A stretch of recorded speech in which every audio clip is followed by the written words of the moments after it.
That should be more than enough to get it to a liquid state. Now the other thing is, when you use a heavy body paint, don't just stir it a little bit.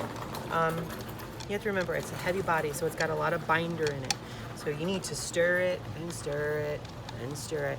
And it'll be really loose at first. You can see it's sort of loose, but as you continue stirring it, it'll break down further and further until it's almost like pudding. And then you can add your pouring medium to it. And it's really important. If you don't do that, you're gonna get chunks all throughout your pour. And the reason that happens is because if you add the water and the fluid at the same time you're pouring medium, it actually binds the paint to itself, so it forms little globules, which is not exciting. Nobody wants to see that. Well, sometimes we do, but if that is not your intention, pour until it looks like this. See that? Nice and pudding-like. Now we can add our pouring medium to it.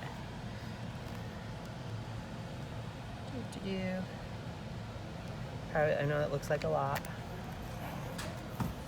but I gotta cover this whole thing with just white first.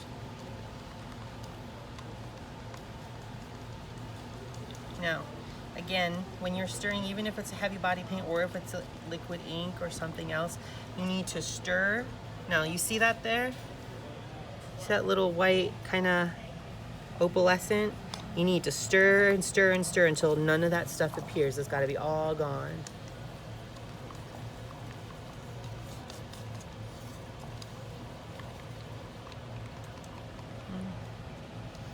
Let's see. These lights are terrible in here.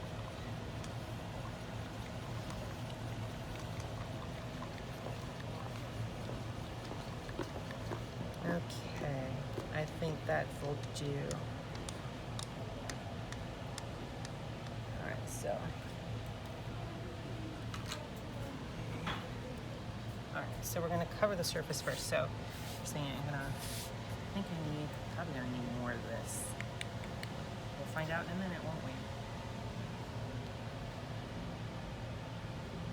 And I'm pouring in a circular motion because I want it to spread out evenly from the center.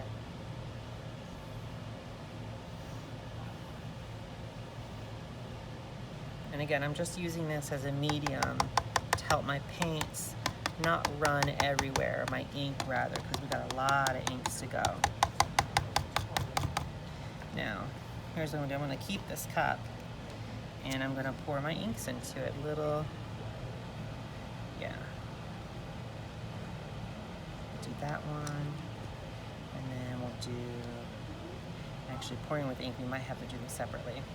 And that's okay. So we're gonna start with the black, and I'll do it right here first. That's good. I'm gonna come over here. I'll do the blue. Yeah, like I said, that's why we use the white, so it helps control the inks themselves. They're really liquidy, so they're gonna run everywhere. Now again, inks are going to have a tendency to appear very transparent.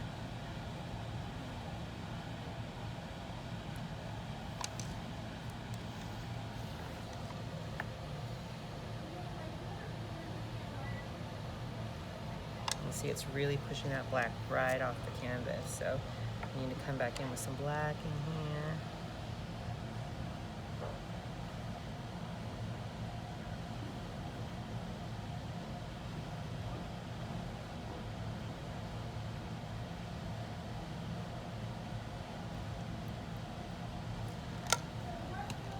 It's tilting too far that way, so I'm going to tilt it back this way some and get the colors to run the opposite direction. I'm going to come over on this side with the yellow.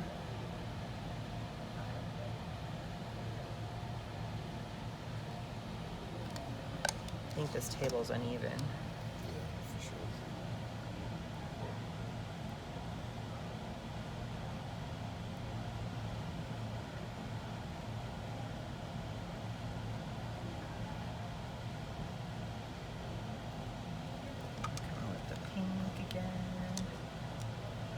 So this is what happens with these liquid colors like these.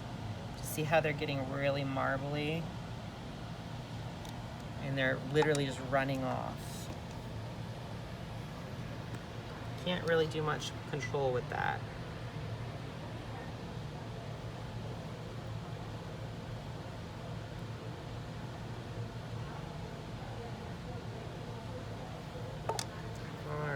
A little bit of pink left. So again, I really think this table is just uneven. Now I have some silver, so I'm gonna kind of run it with some silver everywhere.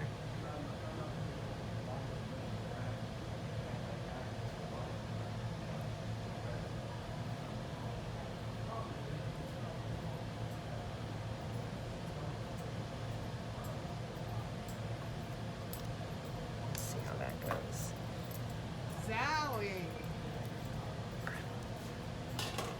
And we're just gonna let it sit and run now. That's pretty much all we can.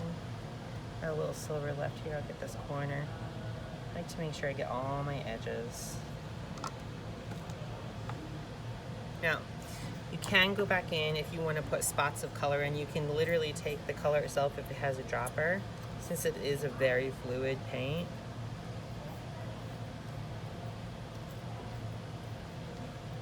This table.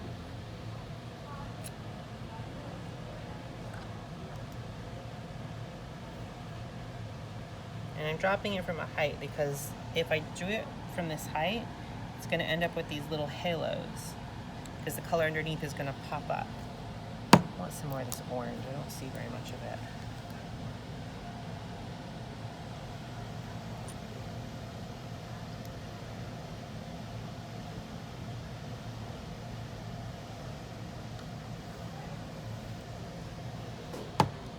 Get some of the blue back in there.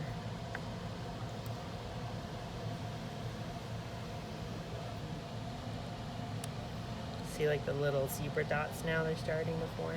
Yay. And I'm gonna cover this one corner with some black and then we'll be good.